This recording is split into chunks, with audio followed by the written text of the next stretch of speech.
Hi, welcome to Joy Phido International. My name is Joy Phido, and today we're bringing you again something really amazing. Now, you know, we have so many skills, so we tend to make what we do really versatile. We don't want to bore you with just the one topic. So from time to time, we talk to you on personal development, which is what today is all about. We talk to you on how to care for your hair, which we have so many responses, people thanking us for empowering them with skills that make them understand their own hair. We talk to you on the business side, encouraging you to put skills in your hands so you can grow your own thing and become your own person. And then we talk about fashion, and there's so much to talk about. We just have so many talents and we love to share them with you. But today, like I said, we're going to be dealing with personal development, which is something, again, I have made it my business to understand how we are being programmed in life to achieve success. And so many of us may have all the major things we're looking for. Some people might have lots of money, but they don't know how to use it. Some people might have lots of skill, don't know how to share it or how to turn it into a business. And some people may have all the fantastic ideas and don't know how to pull it out and make something out of it. So personal development is an area where you need to start coordinating your thoughts with the actions that you're taking on. And suddenly everything changes. So today, another amazing topic that came to my head, and I thought it would be nice to share with you. So welcome on board, and we're going to dig deep into it right now. So the topic of today is really interesting, and it's called "We Are Programmed to Fail." And I'll repeat it again, we are programmed to fail. So this is something that's taken me years to put together. I've always wanted to know what is going on. Why is that we put in so much effort? Lots of us are putting in so much effort, hoping that one day the struggle will calm down and then something great will happen, and then you see the result of all this effort you put in. But apparently it's not you. You're not the problem. The society we live in has so many things hidden in them that basically tends to stop you, tends to break your spirit, tends to make you not understand what's going on. And you find some people just carry on for years and get nowhere too soon. So I'm going to expose to you or share with you some of the seven major things I've picked out on that I know are really like stumbling blocks standing on the way and not allowing you to achieve that you keep dreaming about. But my kind of person is knowledge is power. And once you have knowledge, you can then know how to walk around that thing so you then overcome it. So while the topic may sound so damn big, we are programmed to fail, great things are going to come out of it. In the sense of once you know what these hurdles are, you're going to start walking yourself in order to overcome them, so that that success you've been hoping for will finally happen. So here we go. So again, our society has created things within it that does not help us really. Most of the things are aimed at distracting us, destabilizing us, and not helping us to really achieve those dreams you are dreaming about. But one thing I want you to start putting straight on in your head right now is our Creator, how we came to be here, had amazing designs for us, created amazing things for us to use to achieve greatness. We were actually born for greatness, all of us. Whoever you are, wherever you are, we were made for greatness. And I read somewhere where someone said, even before our parents put us together in the form of, okay, your mom is pregnant with you, there was a reason your Creator had you in there. So we all have a purpose in life. But unfortunately, the society we then find ourselves in does not really support those purposes that we're created for. And like I said, once we start looking at these hurdles that are standing on our way, we're going to be able to overcome them and then move on. So one of the first ones that I have really taken my time to understand is the education system we live in. So that's number one, the education system. Remember, I'm saying we have 7 things that are major things standing on our way. Number one is the education system. Why do I have issues with our education system? Now, first of all, how long do we take to go to school? Have you ever considered how many years you are in school for? Now, you spend all the time going to school, and this came to my attention only recently. My children are complaining, Mom, but must I really go to school? I don't like school. And all the time you see young children, most times they have issues with their teachers, they have issues with the topics they're taught in school, they have so many things going on around them, and they're getting really frustrated. But what became very clear is, how long are we supposed to be in school for? So you spend, I don't know the system you live in, but the system I live in, from the age of 3 or 4, you started going to school. You start with a play group, and then you go kindergarten, and then you carry on, and then you go through the primary school of 6 years, and then you go through the secondary school of another 6 years or 5 years, and then you carry on, you go to university 4 years, 5 years, and it just goes on and on and on. Half of your basic teenage life is in school. And then when you finish all of that, what then happens? You go, what have you studied in school? You end up with no job.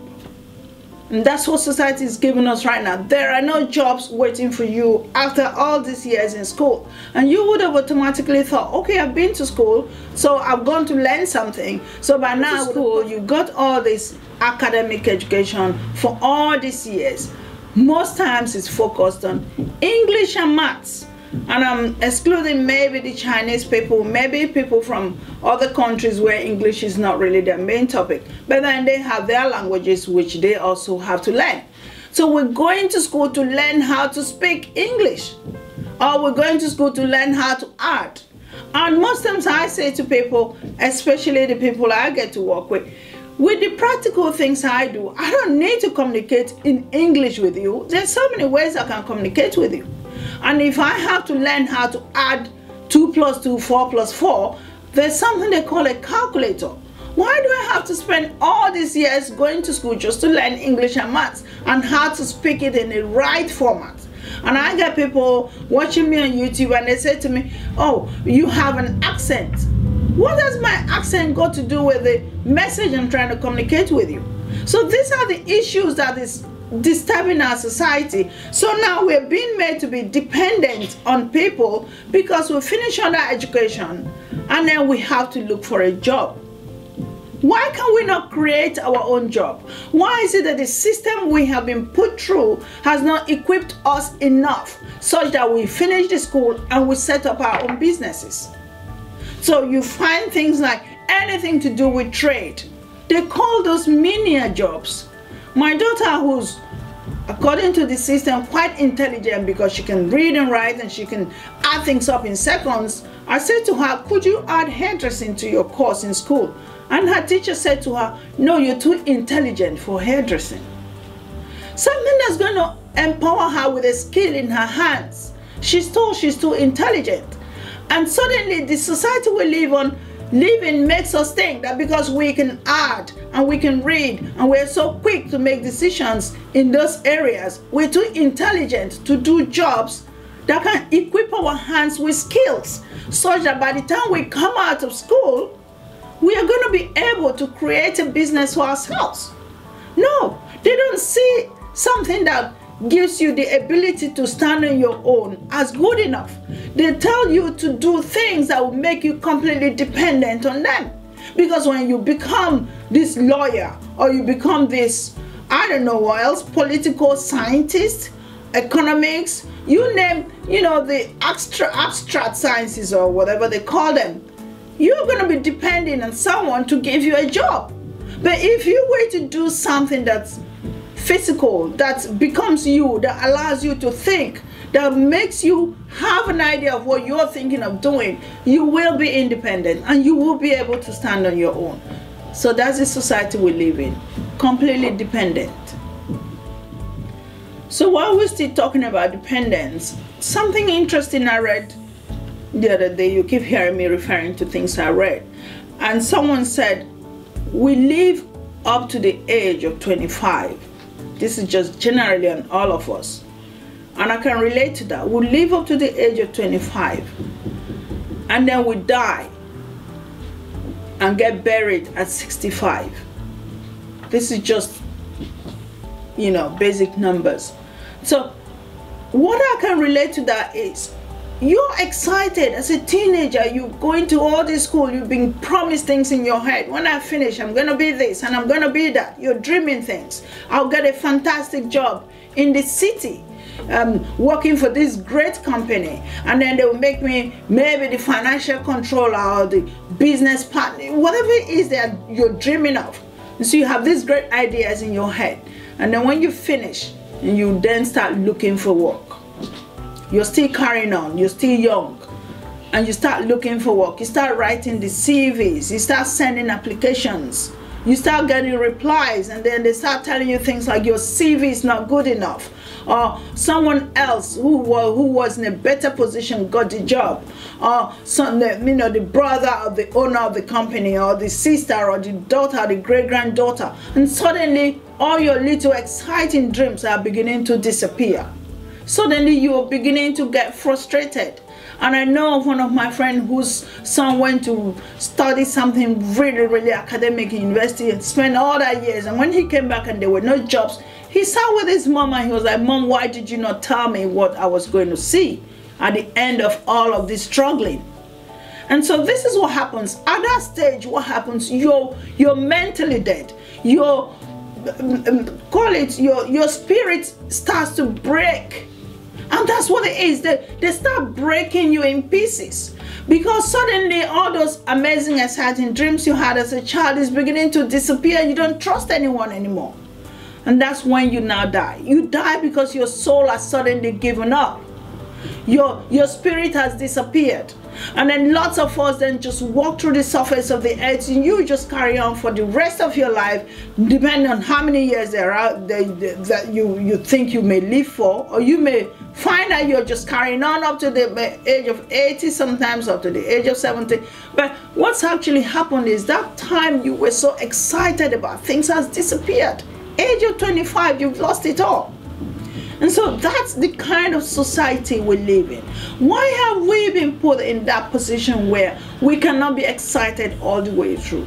Why can we not come out with something, a job that we can now become our own boss? Because I studied catering, I can now go and set up my food business. Or because I learned how to lay bricks, I can now start building houses. Or because I learned how to become a plumber, I can now go to people's houses and connect their pipes and make their water tap, whatever happen. Why can we not be put in that position? Why is society not encouraging us to take on skills that will turn into something when we are ready, than for us to be putting knowledge in our head, and at the end of it all, they tell us your CV is not good enough, or you haven't written your application letter properly, or we had 10,000 people apply for a job of 20 people.